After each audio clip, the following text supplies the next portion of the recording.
우리 복에 대한 말씀인데요. 다 같이 시편 1편 1에서 3절까지 말씀이 되겠습니다. 구약 성경 가운데쯤에 있습니다. 시편 1편 1에서 3절까지 말씀이 되겠습니다.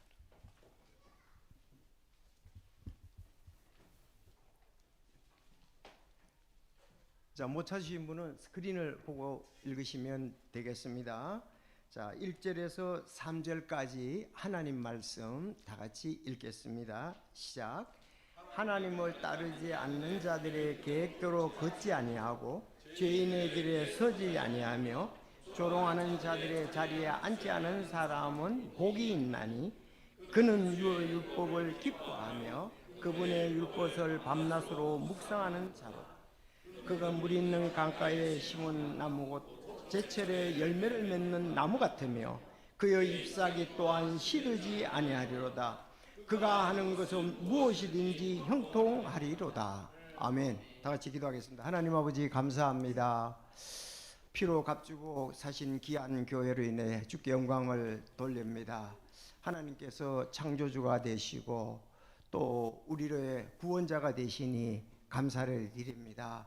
주님의 몸된 교회 머리가 예수 그리스도시요 저희들은 몸의 지체로서 또 받은 선물들이 있어 그 선물들을 써서 주님의 몸된 교회를 굳게 세우게 해주심을 인해서 감사를 드립니다. 오늘도 주님의 날 성도들이 믿음을 가지고 각자 자기 맡은 일들로 섬기며 주님 앞에 참 귀한 예배 드릴 수 있음을 인해서 감사합니다. 저희들 찬양과 또 드리는 은혜와 이제 말씀을 보면서 주의 이름을 높이기 원합니다. 선하게 인도하시고 또 저희들을 사용하여 주시옵소서. 정말 세상에 우리가 음성보다 하나님의 말씀이 더 귀중하여 우리 영혼을 살리고 또 주의 뜻을 귀하게 행하는 우리 모든 귀한 성도들의 삶이 될 수 있도록 복 주시기를 간절히 바랍니다. 특별히 정말 아모스가 얘기한 것처럼 말씀이 없어 가라지 않게 하여 주시고 주님의 말씀이 풍성해서 이 땅에서 주님 높이고 주님을 자랑하고 또 주님을 말미암아 살아가는 저희들 되게 하여 주옵소서. 또 말씀을 통해서 우리가 이 세상에 대해서 올바른 분별을 가지고 믿음으로 살게 하여 주옵소서. 뛰어났던 하나님의 사람들이 말씀에서 살았던 것처럼 이 시대도 여전히 저희들이 그 말씀에 따라 살게 하여 주옵소서. 오늘 전하는 저와 또 듣는 자에게 복을 허락해 주셔서 아버지의 이름이 높임을 받게 하여 주옵소서. 연약한 지체들이 강건함을 얻게 하여 주옵소서. 주님의 손으로 어루만져 주셔서 다시 참 주님과의 관계와 또 건강을 회복해서 참 가정을 또 자기 하는 일들을 아름답게 하는 귀한 성도들 되게 하여 주옵소서. 또 이 나라를 긍휼히 여겨주시고 위정자들이 하나님 자기를 세운 하나님을 두려워하고 재판관들이 진리로 재판을 하는 귀한 나라가 되게 복 주시기를 간절히 바랍니다. 주님의 복음이 증거되고 우리가 또 믿음으로 사는 데에 참 탈 없이 주님 이 세운 자들이 하나님 두려워하고 또 백성들을 안전하게 인도하는 그런 혼들이 되게 하옵소서. 오늘 말씀 인도해 주시기를 간절히 바라옵고 예수님의 이름으로 기도드리옵나이다. 아멘. 보통 이스라엘의 인사는 히브리 인사는 샬롬입니다. 샬롬. 따라합시다. 다 같이 샬롬. 네, 샬롬. 그 말이 이제 우리가 안녕하세요 만나면 안녕하세요 이게 이제 샬롬이라는 뜻입니다. 또 한 번 더 합시다. 샬롬. 근데 제가 목회대학원을 다닐 때 그 학교 옆에 그 이스라엘에서 오랫동안 계시다가 온 좀 목사님이 계세요. 근데 그 목사님은 우리들을 만나면 아쉐레이라고 합니다. 아쉐레이. 그래서 제가 수요일 날 이제 그 교회에 가봤어요. 왜냐하면 바로 옆에 있기 때문에 영주로 돌아올 수는 없으니까요. 그랬더니 그분이 꼭 인사할 때마다 아쉐레이. 따라합시다. 아쉐레이입니다. 아쉐레이. 원래 이게 아슈르인데 아쉐레이랍니다. 그래서 그 교회 수요일 날 가보니까 전부 아쉐레이 그러면 인사를 하더라고요. 그게 성경에서 말하는 복에 관한 겁니다. 알았죠? 복. 그러니까 아쉐레라는 말은 당신이 복이 있는 사람입니다, 그 뜻이에요. 당신이 복이 있는 사람이다. 아쉐레이, 당신은 복이 있는 사람이다. 그렇게 인사를 하는 겁니다. 그러니까 우리에게 하나님의 복이 있다. 그래서 여기 히브리어 아쉐레, 따로 저기 보이죠? 자, 아쉐레입니다. 아쉐레. 그 옆에 사람하고 아쉐레 한번 해볼까요? 자, 시작. 아쉐레, 아쉐레. 야, 당신은 하나님의 복이 있는 사람이다. 그래서 당신은 하나님의 복이 있는 사람이다, 이 뜻입니다. 좀 뭐 여러 가지 뜻이 있습니다만은, 그래서 우리가 새해에 복 많이 받으십시오, 이 말은 하나님의 복이 당신에게 있기를, 이 뜻이나 마찬가지죠. 당신은 복 받은 사람입니다. 하나님의 복이 있는 사람입니다. 하나님의 복을 받으십시오. 저도 이제 내일쯤 이 문자를 보낼 겁니다. 복 많이 받으시라고 보낼 건데요, 준비가 되어 있습니다. 자, 구원받은 성도들은 하나님의 복이 있는 사람입니다. 맞죠? 네. 그러나 구원받지 않는 사람은 하나님의 복을 놓치고 있는 사람들입니다. 특별히 구원받은 사람들은 복의 근원인, 예수님을 통해서 복의 근원인 하나님과 관계가 연결이 되어 있다는 겁니다. 하나님과 우리가 연결되어 있다. 그래서 아주 이 복에 대한 내용이 좋은 말씀이 있는데, 갈라디아서 3장 8절입니다. 또 하나님께서 믿음을 통해 이 교도들을 의롭다 하실 것을 성경 기록이 미리 보고 아브라함에게 미리 복음을 선포하여 이르되 내 안에서 모든 민족들이 복을 받으리라 하였으니, 그런즉 이와 같이 믿음에 속한 자들은 믿음이 충만한 아브라함과 함께 복을 받느니라. 여기 이교도들을 의롭다 하시다 그랬잖아요. 그리고 모든 민족이 복을 받는다 그러잖아요. 자, 하나님께서 아브라함에게 그렇게 복에 대한 약속을 하셨는데, 지금 우리는 그 복을 이교도들로서 모든 민족들이 하나님께서 믿는 예수님을 통해서 우리는 그 복을 받고 있습니다. 그래서 아브라함과 같은 복을 지금 우리는 받고 있다, 이 말입니다. 자, 근데 이교도들 중에, 모든 민족들 중에 아직 믿지 않는다면 이 복을 놓치고 있거든요. 여러분, 이 복을 꼭 받을 수 있기를 바랍니다. 여러분, 사람이 가장 행복한 것은 복의 근원인 하나님과 연결된 것이 가장 행복해요. 어차피 우리는 이 땅은 순례자와 나그네입니다. 여러분, 그렇지 않습니까?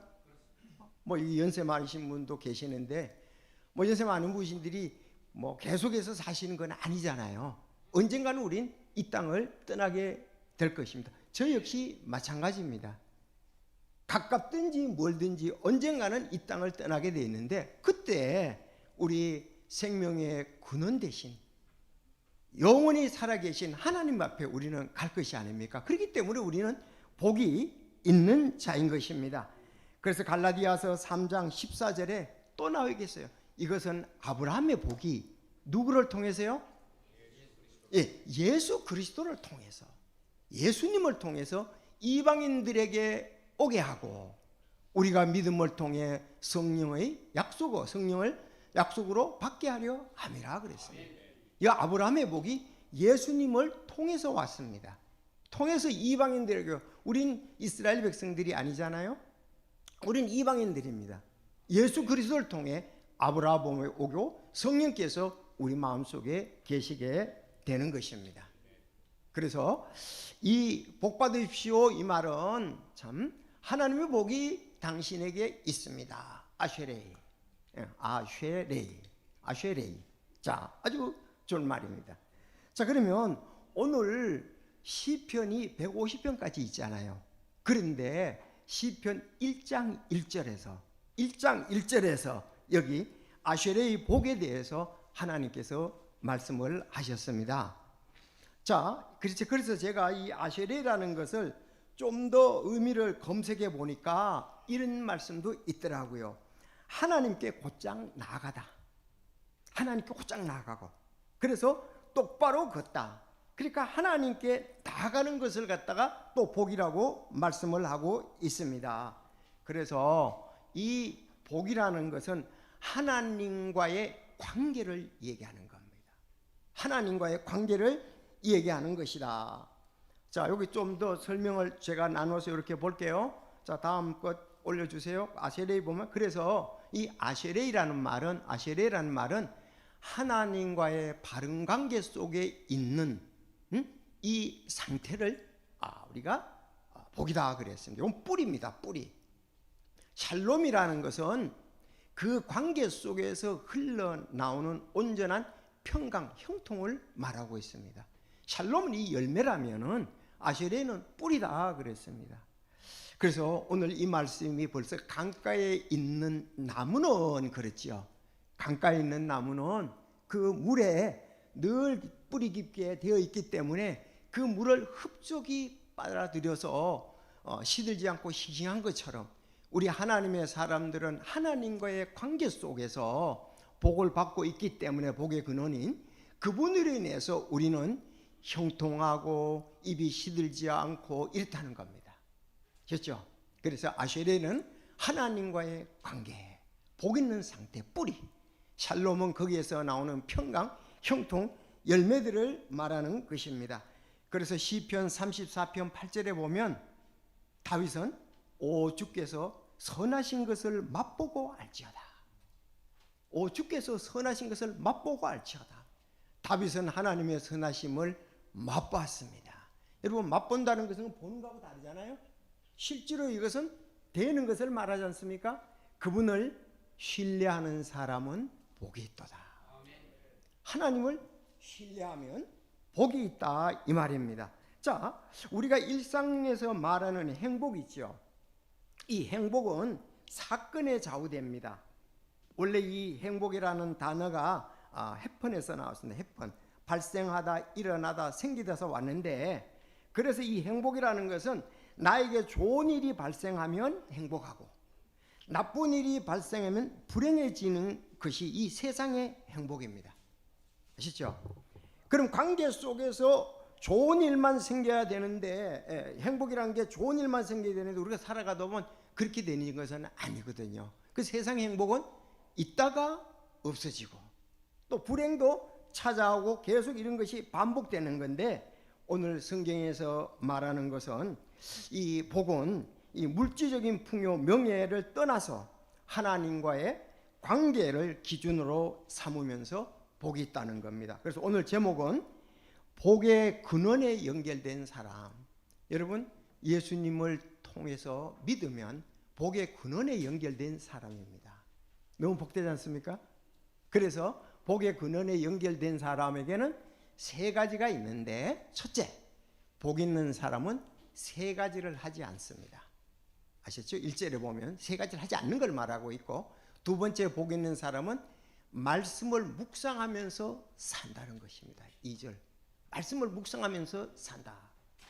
자, 이건 우리 자신들을 잘 돌아보게 하는 부분입니다. 세 번째, 복 있는 사람은 좋은 열매와 형통이 있다고 말씀하고 있습니다. 복 있는 사람. 자, 우리는 지금 복에 대해서 얘기를 하는데, 자, 이번에 우리가 설 때도 마찬가지고 앞으로 살아갈 때도 우린 복의 근원에 연결된 사람으로서 세 가지는 하지 말아야 된다. 자, 그럼 내가 지금 복의 근원에 연결된 복된 사람으로서, 아세레의 사람으로서 말씀을 묵상하면서 산다. 말씀을 묵상하면서 산다. 자, 복 이렇게 되면 어떠냐? 복 있는 사람은 좋은 열매와 형통이 있게 됩니다. 하나님의 말씀입니다. 우리 믿음의 선조들은 이렇게 하면서 신앙생활에 승리하고 주님 주신 큰 복들을 누리면서 살았던 것을 성경에는 말씀하고 있습니다. 우리도 이 시대에 바로 복의 근원에 연결된 사람으로서 이 세 가지를 염두에 두고 산다면 정말 하나님이 기뻐하시는 그런 삶을 살았고, 우리는 무사람들에게 존경을 받을 수도 있고 또 주님께 크게 영광 돌리는 삶을 살았다고 할 수가 있겠습니다. 그럼 세 가지를 간단히 말씀을 보면, 복 있는 사람은 세 가지를 하지 않는다는 건데, 1절에 보면 1절 다 같이 읽어보겠습니다. 시작. 네. 첫째, 보면 1절을 보면은 하나님을 따르지 않는 자들의 계획대로 걷지 않고, 하나님을 따르지 않는 자들 있죠. 그들의 계획대로 걷지 아니하고, 세 가지 아니하는데, 또 두 번째는 죄인들의 길에 서지 아니하고, 조롱하는 자들의 자리에 앉지 않는 사람은 복이 있나니 그렇습니다. 그래서 복 있는 사람은 하나님을 따르지 않는 사람들의 계획대로 아니하고 걷지 아니하고 서지 아니하고 앉지 아니한다, 그렇게 말씀을 하고 있습니다. 여러분, 이 말씀에 아니한다 그러는데 다시 한번 읽어보겠습니다. 시작. 걷지 않고 서지 아니하며, 네, 이게 복이 있다는 거예요. 이 세 가지가 하는 게 복이 있다, 이렇게 말했습니다. 자, 좋은 예를 들어볼게요. 여러분을 예를 들으면 좀 기분이 안 좋겠죠. 성경에서 롯을 좀 보면서 말씀을 드리겠습니다. 여러분, 창세기 13장에 보면 그 아브라함의 조카 롯이 이렇게 나오게 됩니다. 롯. 자, 그는 죄인의 도시 소돔성에 한꺼번에 달려간 것이 아닙니다. 여러분, 소돔은 잘 아시잖아요. 요새 이 세상이 소돔과 고모라 같다, 이런 얘기를 많이 하잖아요. 소돔은 타락된 도시지요. 그래서 하나님으로부터 심판을 받았습니다. 그 롯의 아내는 소금기둥이 되었잖아요. 여러분, 그건 우리가 흔히 많이 쓰는 그런 단어들입니다. 자, 그런데 이 소돔성에 롯이 한꺼번에 간 것이 아니고, 오늘 말씀처럼 이 죄의 가랑비에 서서히 젖어들었습니다. 죄의 가랑비에 서서히 롯이 젖어들었거든요. 그래서 본문 말씀에 보면은 세 단계에 있는 것처럼 롯이 꼭 세 단계 길을 걸어갔어요. 이것이 오늘날 우리를 보여주는 모습일지도 모릅니다. 세 단계 동안. 첫째, 거 보면 여기 우리 성경에서 복 있는 자는 하나님을 따르지 않는 자들의 계획대로 걷지 않는다 그랬잖아요. 그러면 1단계 보면 롯에 그는 소돔성을 바라보고 옮겨갔습니다. 소돔성을 바라보고 옮겨갔어요. 창세기 13장 10절, 롯이 눈을 들어 요르단 온 땅을 바라보니 그랬어요. 먼저 롯이 눈을 들어 요르단 온 평야를 바라보니, 내가 소알로 갈 때에 보이던 그 평야는 모든 곳에서 물이 잘 공급되었으며 주께서 소돔과 고모라를 멸하시기 전이었으므로 주의 동산 같고, 주의 동산 같고 이집트 땅 같더라. 이집트 땅에 굉장히 이집트 땅이 비옥한 땅이었잖아요. 이에 롯이 자기를 위해 요르단의 온 평야를 택하고 동쪽으로 옮겨갔으므로 그랬습니다. 여러분, 먼저 내 눈이 보는 것입니다. 요르단 온 평야를 보니까 너무 좋아요. 아주 물이 잘 공급돼서 주의 동산 같고 이집트 땅 같았다. 여러분, 물이 굉장히 중요하잖아요. 우리가 한강이 중요하니까 한강유역에 지금 우리가 서울이 발전됐지 않습니까? 그래서 롯이 자기를 위해 옮겨갔다라 그랬습니다. 여러분, 바라보는 것, 그 다음에 옮겨가는 것이 1절에 하나님을 따르지 않는 자들의 계획대로 걷지 않는다 그런데 보고 옮겨 걸어갔다는 말씀입니다. 자, 롯은 이미 자기 마음속으로 세속적인 성공과 보조를 맞추어 걷기 시작을 했습니다. 세속적인 성공에 맞췄는데 그지 자기를 위해 그랬습니다. 그럼 자기를 위해 하지 않으면 어떻게 해야 될까요? 아브라함하고 뭐가 다르죠? 자기를 위해 갔다고 그랬잖아요. 아브라함은, 다윗은 하나님께 물었다는 거죠. 기도했다는 거죠. 기도가 중요합니다. 기도가. 하나님, 내가 요르단 평야 저기 가서 거하면 될까요? 아닙니다. 이미 마음속에 그는 결정이 됐습니다. 그것을 바라보고 자기를 위해 옮겨갔다 그랬습니다. 그건 롯이 옮겨간 것이지 아브라함이 지금 뭐라고 한 것이 아닙니다. 롯이 스스로 선택을 한 것입니다. 그는 하나님께 묻지 않고 자기 눈에 좋은 대로 선택한 것이 바로 악인의 계획대로 걷는 것의 시작이었습니다. 자, 그래서 우리가 성경에서 보면 이 말씀이 있잖아요. 데살로니가전서 5장 17절에 쉬지 말고 기도하라. 기도만 할 때라면은 하나님의 인도함을 받을 수가 있을 텐데, 자, 모든 일에 기도하는 것이 복의 근원과 연결되는 것입니다. 복의 근원과 연결되는 것이 기도하는 것 아니겠습니까? 우리가 기도하고 어떤 것을 결정하면 주님께서 그 길을 인도해 주시는 것입니다. 여러분, 고사성어 중에 맹모 삼천지교가라는 말이 있죠. 참으로 사람은 주변 환경을 무시할 수가 없다는 겁니다. 아마 명자 어머니는 소돔성으로 이사를 갔을까요? 예수님의 어머니와 마리아 같으면 어땠을까요? 오늘 우리는 소돔성으로 이사 가기를 원하나요? 한번 생각해 보십시오. 명모 삼천지교.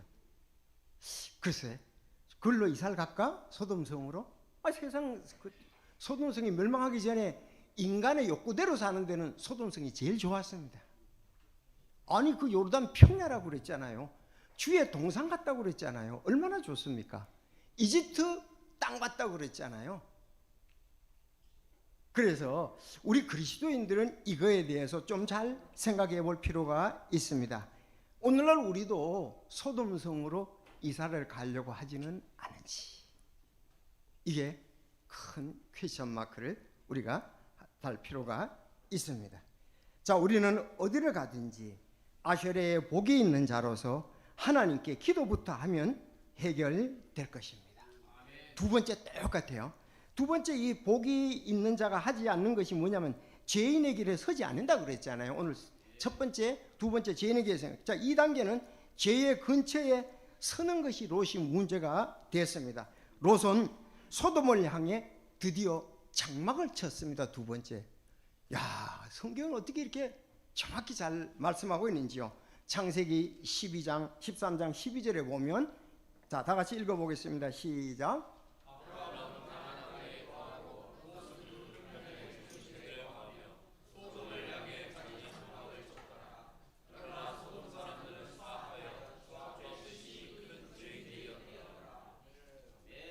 소돔 사람은 사악하여 그분만 빼면 괜찮을 텐데, 그렇죠? 아브라함은 가나안 땅에 거하고, 아브라함은 가나안 땅에 갔어요. 약속의 땅이잖아요. 대조됩니다. 대비된. 롯은 그 평야의 도시들에 거하며 소돔을 향해 자기 장막을, 왜 아까도 그랬잖아요. 여기도 자기 장막을 쳤더라. 자기 뜻에 따라 자기 장막을 쳤더라. 그러나 소돔 사람들은 사악하여 주 앞에 심히 큰 죄인들이더라. 여러분, 소돔성을 향해서 처음에는 바라봤고, 두 번째 옮겨갔고, 세 번째 장막을 쳤습니다. 자, 이제 아직 성원으로 들어가지는 않았습니다. 즉 사악한 자들의 죄의 길목, 즉 소돔을 향해서 자기 장막을 쳤습니다. 아마 이 정도는 괜찮겠지라며 죄의 언저리에 서성이는 시간이 길어질수록 여러분, 이쪽에 하나님과의 복의 근원의 뿌리는 시들어지고 있습니다. 하나님과의 관계에서는. 자, 세 번째 단계를 보겠습니다. 복 있는 자는 조롱하는 자의 자리에 앉지 않는다고 그랬잖아요. 그러나 그는 성문에 앉았습니다. 어찌 이렇게 정확히 맞는지요? 시작.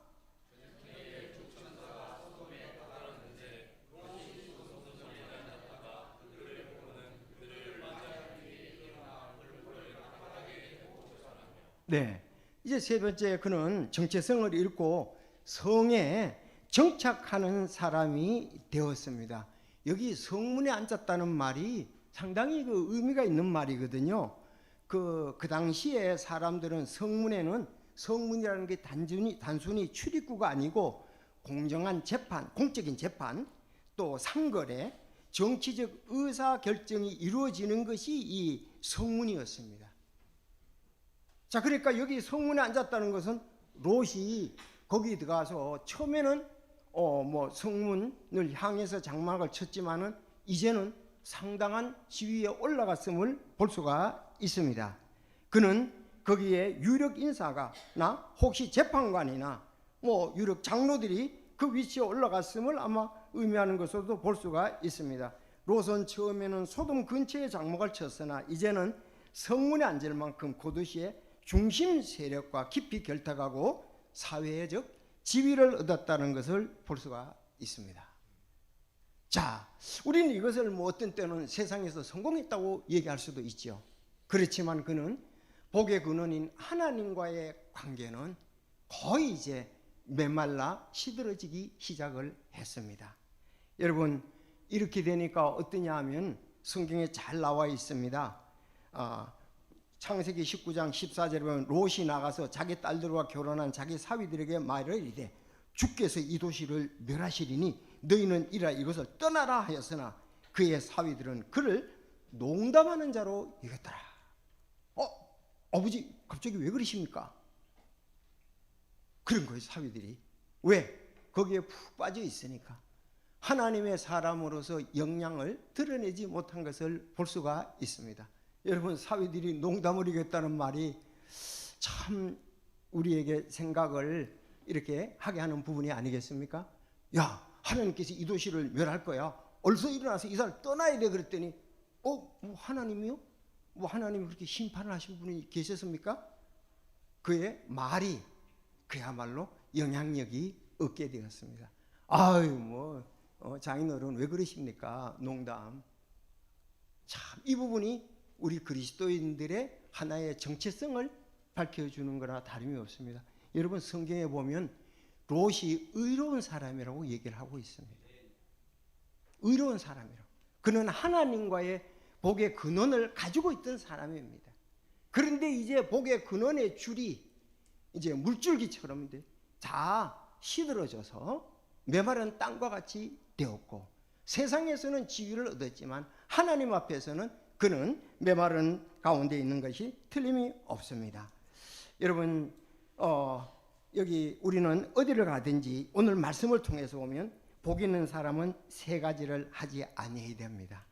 하나님을 따르지 않는 자들의 계획을 따라 걷지 않고, 죄인의 길에 서지 않고, 조롱하는 자의 자리에 앉는 사람은 복 있는 사람입니다. 여러분, 이제 설 때 가보면은 참 출세했다는 사람들을 많이 만나게 될 것입니다. 그렇죠? 예.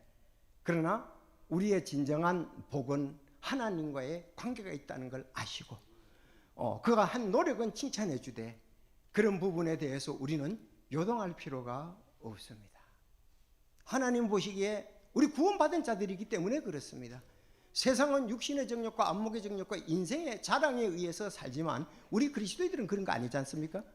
그래서 잠언 4장 지혜왕 솔로몬은 잠언 4장 14절에서 자 시작.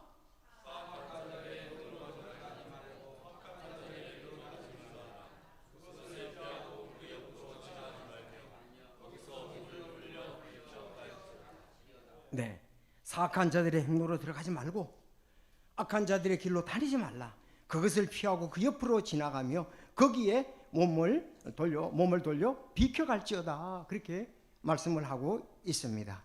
자, 그런데 여러분, 여기서 이제 또 누가 잘 봐야 될까요? 이제 아브라함이죠.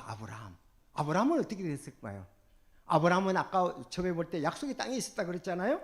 자, 창세기 3장 18절에 보면 그때에 아브라함이 자기 장막을 옮기고는 가서 헤브론에 있는 마므레의 평야에 거하며 거기서 주께 제단을 쌓았더라. 아브라함은 헤브론에, 약속의 땅 헤브론, 여기 아주 대조적인데요. 롯의 그 소돔은 세상적인 풍요를 얘기한다면은 헤브론은 하나님과의 관계를 말하고 있는 부분입니다. 그는 거기에 제단을 쌓았더라. 여러분, 제단을 쌓았다는 말은 오늘날 우리 예배의 모형이잖아요. 예배 모형. 그렇죠. 우리 이렇게 하나님 앞에 예배를 드리는 겁니다. 아마 모르지요. 세상 사람들은 지금 고향에 벤지를 타고 갔든지 뭐 캐딜락도 가서 난 이렇게 출세해서 금이 한양해서 그럴지 모르지만 우리는 그것보다도 하나님께 제단을 쌓는 그런 또 하나님의 사람들이 우린 중요하지 않겠습니까? 그래서 그 아주 히브리서 11장 9절에 잘 말씀하고 있습니다. 믿음으로 그는 낯선 나라에 체류하는 것 같이 약속의 땅에 체류하였고, 자기와 함께 동일한 약속에 상속된 이삭과 야곱과 함께 장막들에 거하였으니, 이거 아들 손자잖아요. 그렇죠? 이삭과 아들 손자 야곱과 함께, 이는 그가 기초드리는 한 도시를 바랐기 때문이라. 그것의 건축자와 만드신 분은 하나님이시니라. 그는 약속의 땅의 체류자로 있었습니다. 나그나와 순례자로 있으면서 기초가 있는 새 하늘과 새 땅을 바라보며 믿음으로 살아갔다는 것입니다. 참 족보 있는, 진짜 하나님의 족보가 있는 이삭과 야곱이라서, 이삭은 아들이잖아요. 야곱은 손자잖아요. 여러분, 이번 우리가 명절 때 정말 온 가족이 이렇게 믿고 하나님께 영광 돌립니다. 이게 아브라함의 복이 있는 가정에 실제적인 부분을 드러낸다고 볼 수가 있습니다. 자, 롯의 행복은 눈앞에 이집트 땅과 같은 풍요가 보일 때 그는 행복을 했습니다. 그렇지만 그는 소돔이 불탈 때의 행복은 순식간에 다 사라져 버렸습니다. 베드로후서 2장 8절 말씀을 보시겠습니다. 시작.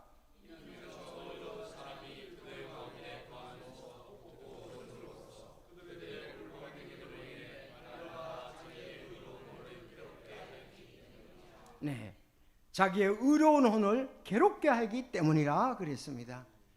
여러분, 고사성어 중에 금묵, 자흑을 잘 알잖아요. 먹을 가까이 하는 사람은 검어진다. 옛날에 주로 하얀 옷이 많았잖아요. 먹물은 튀기면은 금방 퍼집니다. 여러분, 먹물을 갖다가서 물에 타보십시오. 금방 검어지게 되어 있습니다. 우리는 소돔성으로 가지 말아야 됩니다. 소돔성에 가면 금묵자, 거기에서 우리는 검은 것을 옮겨기 쉽습니다. 해답은 로마서 12장 2절입니다. 시작.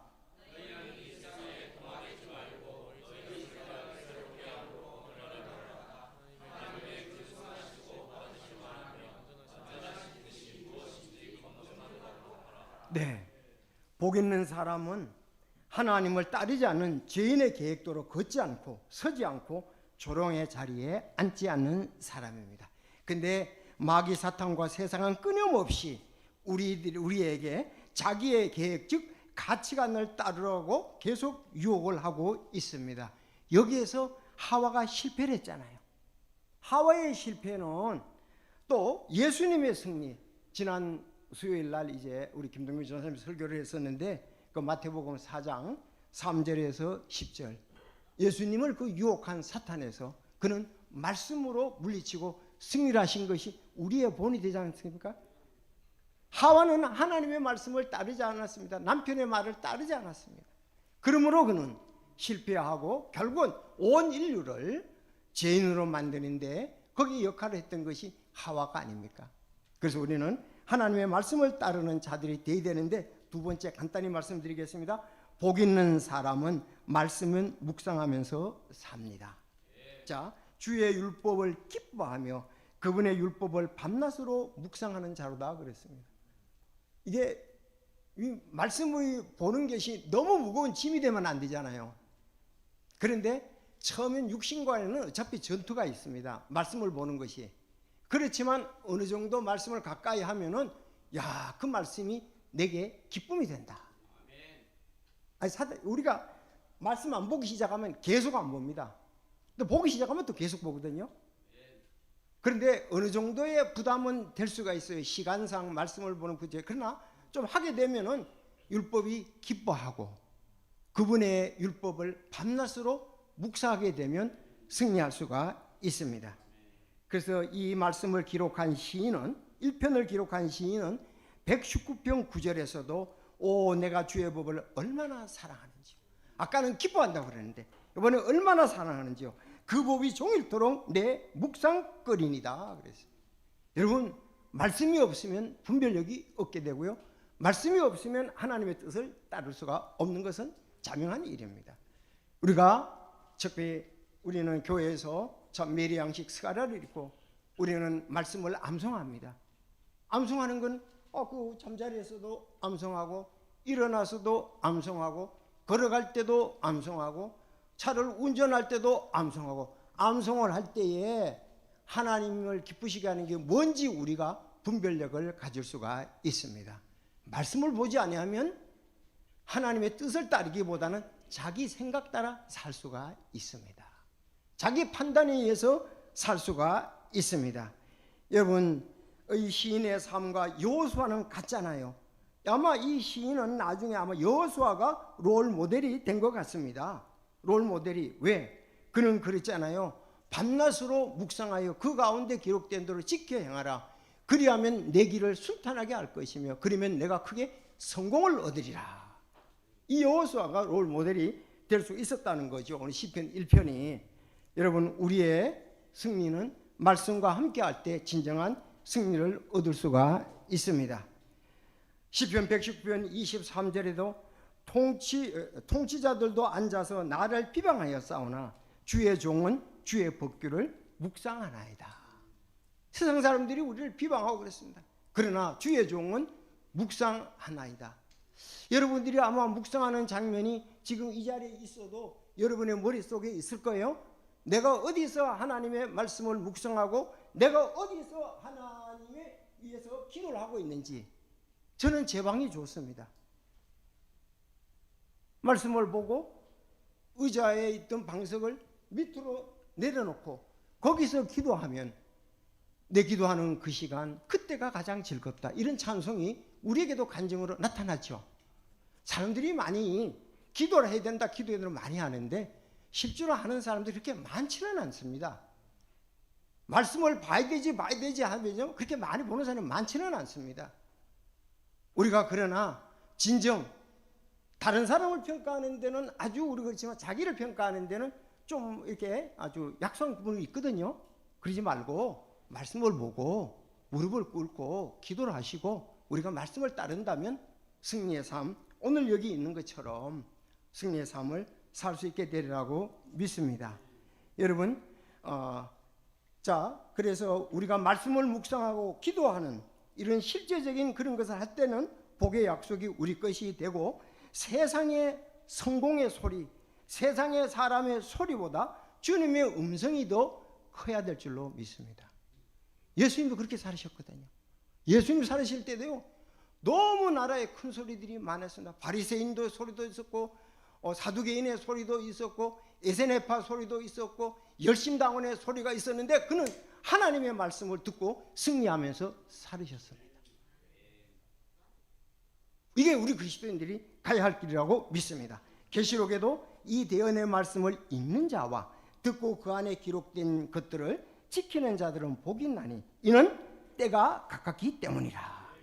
자, 누가 뭐라 해도 말씀을 묵상하고 읽고 듣고 지키면 복이 있습니다. 하나님의 평가 기준, 청지기에 요구되는 것은 덕목이 있다면 신실함이다. 그렇게 말씀을 하고 있습니다. 자, 그래서 마지막 이제 보고 마치겠는데 여러분, 이렇게 하면 복 있는 사람은 좋은 열매와 형통이 있다. 세 번째입니다. 그는 물 있는 강가에 심은 나무 곧 제철에 열매를 맺는 나무 같으며 그의 잎사귀는 또한 시들지 아니하로다. 그가 하는 것은 무엇이든지 형통하리라 그랬습니다. 제가요 서울대공원에 가봤습니다. 그 서울대공원의 핵심은 사실은 그 공원이 있는데 호수입니다. 이 청계저수지라고 하죠. 그렇잖아요. 서울대공원 가면 청계저수지가 있으면 저수지 옆으로 뭐 코끼리 열차인가요? 그게 다니고 거기 또 이렇게 뭐 타는 것도 있잖아요. 다니고 그 넘어가면 이제 또 여러 가지 시설들이 있고 그렇습니다. 앞에가 정문에 들어가면. 그런데 그 청계저수지 옆에 보면은 나무들이 호숫가에 나무들이 많잖아요. 자세히 보세요. 얼마나 푸르고 싱싱한지. 왜? 물에 지금 뿌리가 내려져 있기 때문에 그렇습니다. 저는 갈 때마다 그 옆을 이렇게 보면은 야, 그 참 물가에 있는 나무들은요 크고 싱싱하고 보기도 좋고 그렇습니다. 이게 뭐냐? 물 있는 강가에 심은 나무같이 우리가 이런 사람들은 제철에 열매를 맺는 것 같으며 그 잎사귀는 시들과 하는 것은 무엇이든지 형통하리로다 그랬습니다. 여러분, 반대되는 지역이 있습니다. 이스라엘은 대체적으로 나라가 이 광야잖아요. 유대 광야잖아요. 그 광야에는 식물들이 생존이 그야말로 어렵습니다. 그러나 한낮에 기온이 40도를 훌쩍 넘어갑니다. 그래서 어떠냐? 낮에는 시들어요. 그리고 밤에 이슬이 내리면 다시 또 생생하게 또 삽니다. 낮에면 또 시들어. 이렇게 반복하기를 해서 열매가 풍성하지가 않거든요. 그런데 그들이 이스라엘에도 냇가에 심은 나무들은 항상 뿌리가 물에 적셔 있어서 물기를 빨아서 아주 신기한 비교를 얘기를 하고 있습니다. 성도 여러분, 말씀의 강가에 뿌리를 내린 사람은 환경을 초월하는 생명력을 갖게 됩니다. 비록 가뭄과 같은 시련이 닥칠지라도 주님을 하는 소망이 그것을 견디게 한다 그랬습니다. 여러분, 형통하란다는 말이 국어사전에 보면 온갖 일이 뜻대로 잘 되는 걸 말하는데, 이 성경에서 말하는 형통은 어려움이 없다는 뜻이 아니고 뚫고 지나간다, 번성하다, 이 거친 강물을 거슬러 올라가는 것을 말하고 있습니다. 여러분, 아브라함의 형통, 창세기 나오는 요셉의 형통, 여호수아의 형통, 다윗의 형통은 어려움이 없은 것이 아니고 어려움을 그 말씀으로 인해서 극복해낸 것을 말씀하고 있습니다. 저는 참 이걸 보면서 우리 찬송가 정말 멋지게 잘 번역했다는 생각이 들더라고요. 찬송가 63장에 보면 나의 갈 길 다 가도록 예수 인도하시니 내 주 안에 있는 긍휼 어찌 의심하리요. 믿음으로 사는 자는 하늘 위로 받겠네. 무슨 일을 만나든지 만사형통하리라. 만사형통하리라. 옛날 찬송 그랬거든요. 우리에게 번역은 주가 함께 하신다, 주가 함께 하신다 그랬습니다. 세상적인 관점에서 행통을 보면 모든 것이 잘 되는데 우리 맞아요. 주님이 함께 하셔서 잘 된다는 뜻입니다. 여기 형통은 세상은 모든 것이 잘 풀어진 거잖아요. 그럼 잘 안 풀리면 우리는 불행한 애 아니지요. 그래서 여기 있는 주가 함께 하신다는 그것이 중요한 거죠. 아브라함에게도 주와 함께 하셨고, 요셉에게도 주가 함께 하셨고, 여호수아에게도 주가 함께 하셨고, 다윗도 주가 함께 하셨습니다. 그래서 주께서 요셉과 함께 계셨으므로 그가 매사에 형통한 사람이 되어 그의 주인인 이집트 사람 집에 있었는데, 이렇게 말씀하고 있습니다. 자, 오늘 이제 결론은 시편 1편의 약속은 오늘날이나 옛날이나 다름이 없습니다. 즉 고난과 핍박을 두려워하지 말고 세상의 계획을 거절하십시오. 그러면 하늘의 왕국의 복이 우리에게 임하고요, 말씀을 잃어버린 자가 되지 말고 묵상하십시오. 강 같은 평화가 우리에게 있게 되고요, 시련 속에서도 건디며 주님 편에 서십시오. 생명의 왕관을 받게 될 것입니다. 여러분, 이 한 주간 세상의 악한 자리가 아닌 말씀의 강가에 머물며 기도함으로 주님께서 주시는 참된 복을 누리시기를 바랍니다. 기도하시겠습니다.